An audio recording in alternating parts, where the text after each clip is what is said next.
Je suis vraiment très fier d'avoir créé ce statut d'auto-entrepreneur parce que c'est un statut qui permet de donner sa chance à chacun. Vous savez, l'égalité des chances, on en parle beaucoup, mais on est en France dans une société assez dure, où l'accès à une activité, à un emploi, fortiori un emploi salarié, n'est pas très évidente. Et donc moi, ma fierté, c'est d'avoir, grâce à ce statut, puis donner aux 2,5 millions d'auto-entrepreneurs que compte ce pays aujourd'hui, de leur avoir donné une chance, un pied à l'étrier, une opportunité d'avoir des revenus supplémentaires. C'est pour moi une grande fierté. Ça participe de ma vision d'une économie, la microéconomie, c'est-à-dire l'économie du coin de la rue, dans laquelle chacun peut trouver à se réaliser. Et en cela, je suis très fier d'avoir pu faire adopter ce statut par le Parlement français et qu'il soit devenu une loi en 2009. Donc plus de 10 ans après, ça fait plaisir de voir quelque chose qui marche.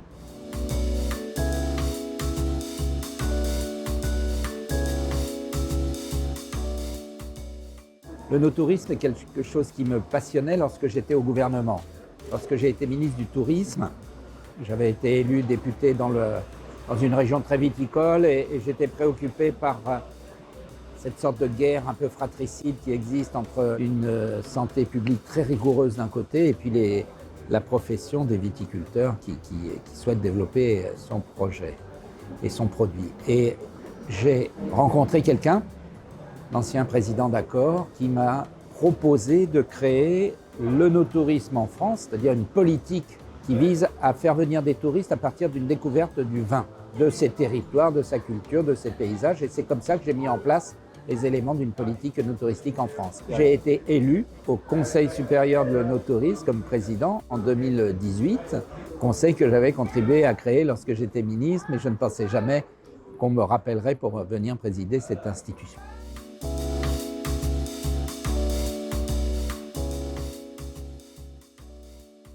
Mon actualité, c'est le no-tourisme, pour une part, la volonté de dynamiser la fréquentation touristique de notre pays.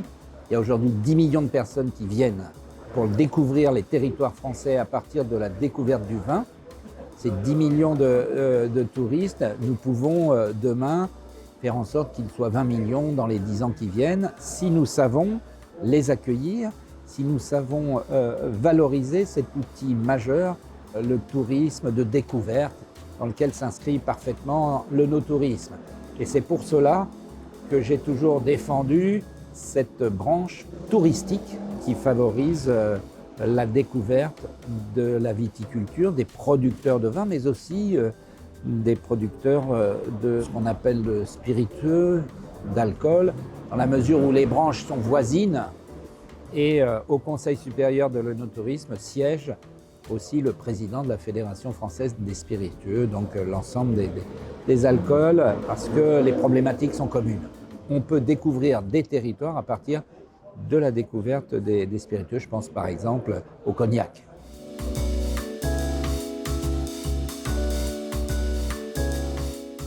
Le no-tourisme, c'est la possibilité que des gens viennent découvrir notre pays en ayant comme but initial d'aller voir les territoires dans lesquels le vin ou l'alcool est produit.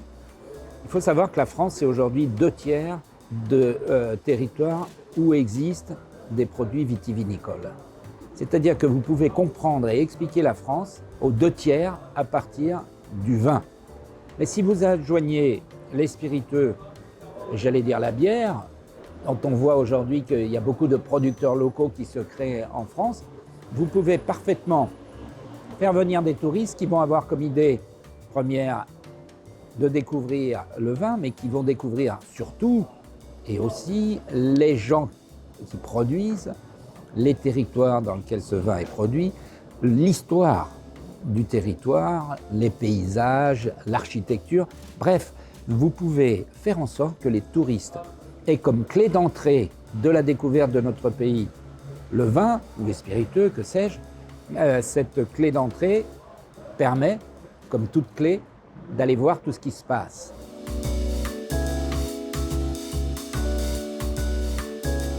Ce sont des activités très voisines.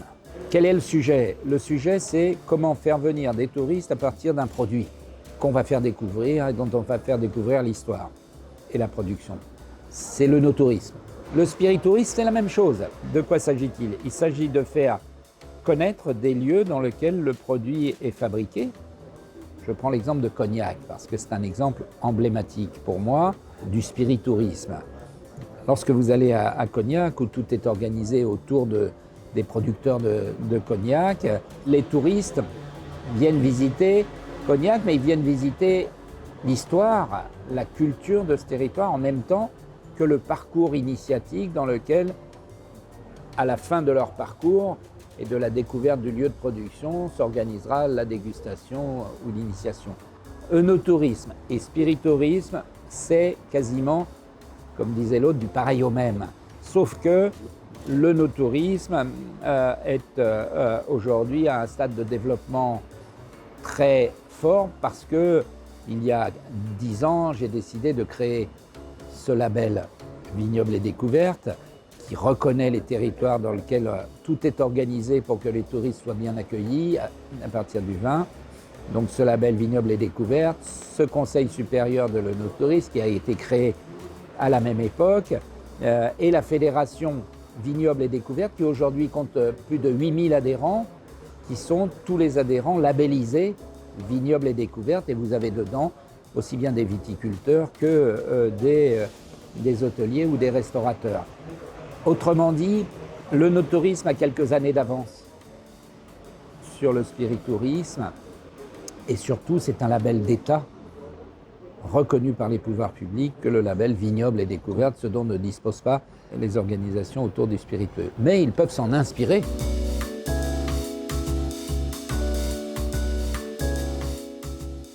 L'anecdote que j'ai, c'est qu'à chaque fois que je bois du rhum, je vois la vie en rose. C'est un produit qui donne de l'optimisme. Donc vous en prenez un, vous êtes bien, vous en prenez deux, vous êtes encore mieux. Il faut s'arrêter là. Très bien.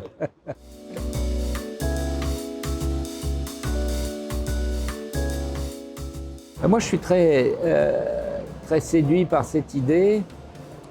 La mondiale, d'abord parce qu'il y a un projet de mondial de l'œnotourisme.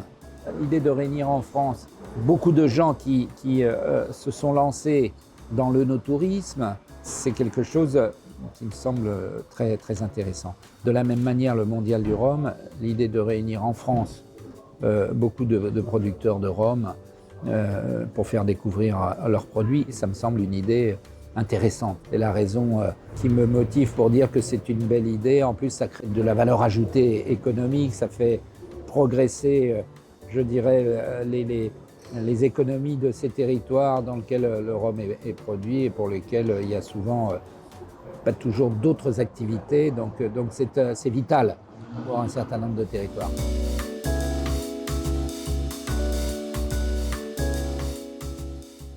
Je viendrai parler de mon expérience pour dire que dès lors qu'on est très responsable, c'est-à-dire qu'on ne pousse pas une consommation effrénée, mais on se sert de ce produit intéressant pour faire comprendre les civilisations dans lesquelles il est produit. C'est une sorte de produit culturel et ça, c'est ça qui est important. Et c'est pour ça que je serais très heureux de venir à cette conférence pour faire part de mon expérience et de des orientations que je vois pour le futur pour ce mondial. Moi, je suis très frappé de l'enthousiasme qui est celui des organisateurs de ce mondial. Et lorsque vous avez de l'enthousiasme et des convictions assises sur une base économique pertinente et responsable, ça doit marcher.